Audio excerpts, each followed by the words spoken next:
Nagkainitan nga si Vice President Sara Duterte at Senator Riza Hontiveros sa pagdinig ng Senado ukol sa proposed 2025 budget ng Office of the Vice President.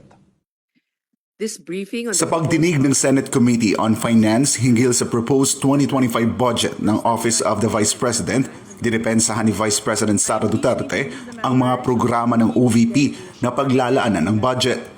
Naglaan ang Department of Budget and Management ng 2.3 billion pesos para sa OVP sa ilalim ng 2025 National Expenditure Program. Kinwestiyon ni Riza Hontiveros ang mga programa ng OVP na kaparehas na raw ng mga existing programs ng ilang ahensya ng gobyerno gaya ng Medical and Burial Assistance, Livelihood Program na Magnegosyo Taday at Disaster Relief Program. Pero ayon kay VP Sara, ang mga nasabing programa ang mga paunahing hiling ng mga Pilipinong humihingi ng tulong sa kanyang tanggapan. Totoo po, merong mga ibang local government units at ibang national government agencies na ganito po ang kanilang programa. Pero po, nung ako ay umupo as a Vice President, I took an oath, and doon sa oath, I said that I will do justice to every man. So hindi po kami pwedeng humindi sa mga tao na humihingi ng tulong, lalong-lalo na ay kaparte ng gobyerno ang Office of the Vice President. Tinanong ni Hontiveros kung okay lang ba na ilaan na lamang ang hinihinging budget ng OVP sa mga line agencies at doon na lang mag-request ng allocation ang tanggapan ni VP Sara. Sagot naman ng pangalawang Pangulo, bakit pinupolitika ang mga financial assistance?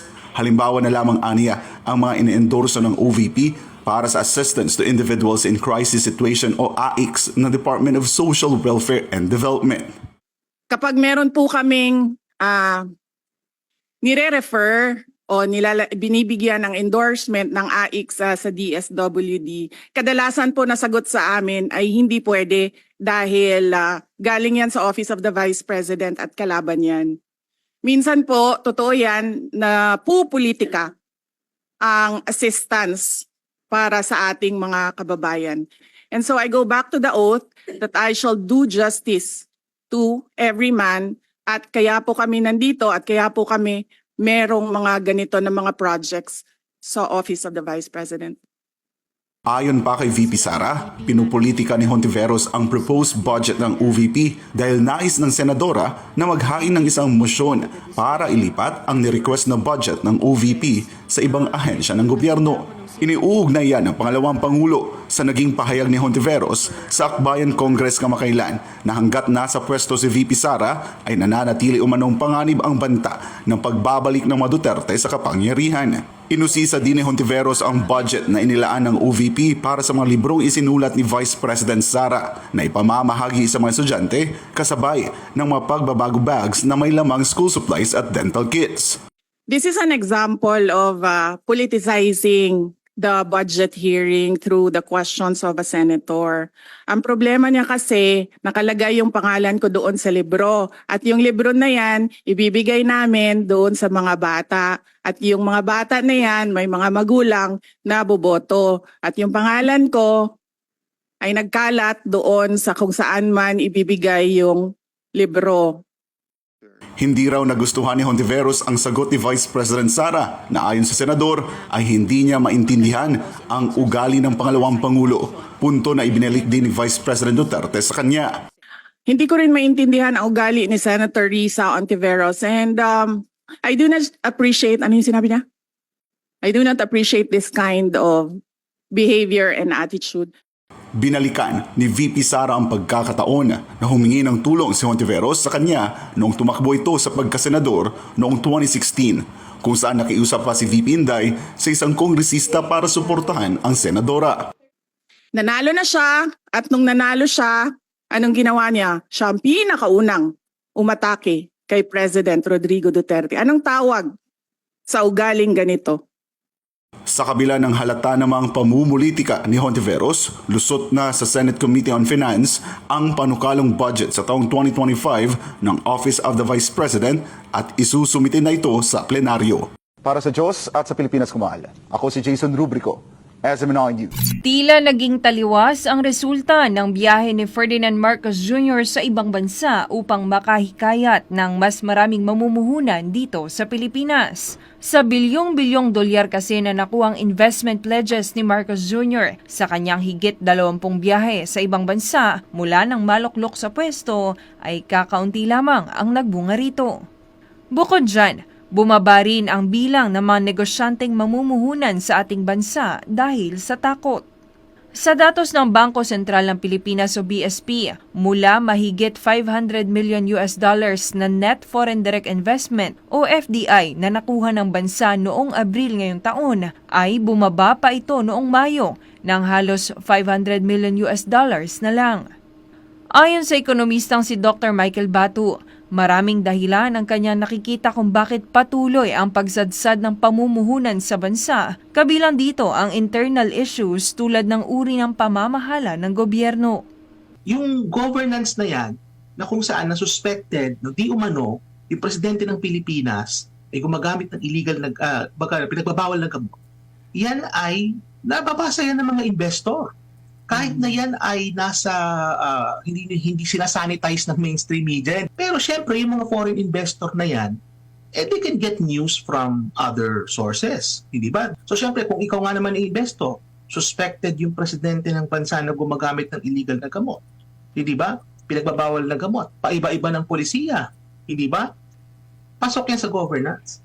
Kabilang rin anya sa dahilan ng pag-atras ng mga investor ang foreign policy ng bansa. Halimbawa dito ang usapin sa West Philippine Sea kung saan mataas ang tensyon sa pagitan ng Pilipinas at China. Kung ikukumpara pa anya ang FDI ng Pilipinas sa Vietnam na may kaparehong sitwasyon sa China pagdating sa agawan ng teritoryo, ay di hamak anyang mas mataas ang FDI ng Vietnam kung saan karamihan din ng kanilang investor ay mga Chinese. Kung makikita po ninyo, mga kababayan, yung sa asul na chart, na dyan sa graph na yan, yan yung sa Vietnam. So yung pinakamataas po nila sa taong ito na umabot na mahigit $8 billion na foreign direct investment po pumasok sa kanilang bansa. No, sa May po yan, Mayo po ng 2024. Sa Pilipinas naman po, mga nasa 499 million lang po ang pumasok. At kung makikita po ninyo, for the last 5 months, doon sa datos na yan, yung FDI sa Vietnam, ipatuloy po ang pag-akyat. Paakyat lang siya ng pataas, pero sa Pilipinas makikita nyo pababa ng pababa. Dahil dito, sinabi ni Bato na maliit lamang ang epekto ng external issues sa ekonomiya ng bansa. Pero sa palagay ko, sa analysis ko dito, most of the reason kung bakit nagde-decline ang investment natin is because of internal domestic reasons. Ang FDI o Foreign Direct Investment ay puhunan anya na nakakalikha ng trabaho at pagkakakitaan ng ating mga kababayan at nakatutulong sa paglago ng ekonomiya ng bansa. Ito si Jane Conita, inyong citizen correspondent para sa Diyos at sa Pilipinas nating mahal. Formal nang inanunsyo ng nasa mahigit 34 na dating supporters ng CPP, NPA-NDF ang kanilang pagbawi ng suporta sa nasabing teroristang grupo. Sa nasabing bilang ng mga former CTG members, 22 rito ay galing sa grupong pang-organisa, 11 mula sa sangay ng partido sa lokalidad at isang courier na pawang nakatira sa Barangay Mali, Barangay Burgos at Barangay Malanday sa San Mateo, Rizal, habang ang iba naman ay nakatira sa Barangay Batasan sa Quezon City. Ang pagsuko sa pamahalaan ng nasabing mga grupo ay kinumpirma ni Colonel Louis Di Maala, tagapagsalita ng Philippine Army. Anya sa pamamagitan ng tulong-tulong at pagkakaisa ng mga otoridad sa nasabing lugar, kaya nakuha nila ang loob ng mga grupo na dati ay may galit sa gobyerno. Ito yung 34 supporters ng CPP, NPA-NDF. Ito yung mga mass-based organizations nila that have formally withdrawn their support and denounced yung communist terrorist groups doon sa San Mateo, Rizal, with the assistance na rin ng 202 Infantry Brigade and yung 80th Infantry Battalion. And kasama din natin dito yung Philippine National Police and most especially yung San Mateo Municipal Task Force to ending local communist armed conflict. Nilinaw din ni Colonel Di Maala na ang mga sumukong CTG members ay walang kinakaharap na kaso at wala rin sa kanilang hanay ang naging leader o may karumaldumal na ginawa. through the efforts ng Municipal Task Force LPAC at doon kasama yung 88th IB, kumbaga naipaliwanag sa kanila ito nagiging proseso kung paano sila na hindi nila alam na re-recruit at nagiging supporter ng CPP-NPA. So kaya nung nakita nila to, kumbaga sila na mismo ang nag-withdraw ng support doon sa CPP-NPA-NTF. Dagdag pa ng opisyal na malaking tulong para sa mga alagad ng batas na mayroong sumusukong miyembro ng CTG dahil dito kinukuha ng mga terorista ang kanilang lakas at dagdag na puwersa para sa kanilang armadong pakikibaka. Napakalaking tulong na to kasi nabawasan na natin yung mga supporters, no? Kasi kung titingnan natin yung scheme ng recruitment ng CPP-NPA, dito nanggagaling sa mga mass organizations nila yung suporta, pinansyal, kasama dito yung human capital, dito rin nanggagaling yung kanilang mga nagiging miyembro ng armadong grupo, no? Kaya napakalaki ng epekto na mawalan sila ng ganitong grupo. Ito yung mga tinatawag na mass base doon sa lugar. Kaya kapag tinanggalan na natin, pwede natin maikumpara sa isang na yung isda, tinanggalan natin ng tubig. Para sa Diyos sa Pilipinas kung mahal, Almar Forsuelo, SMNI News.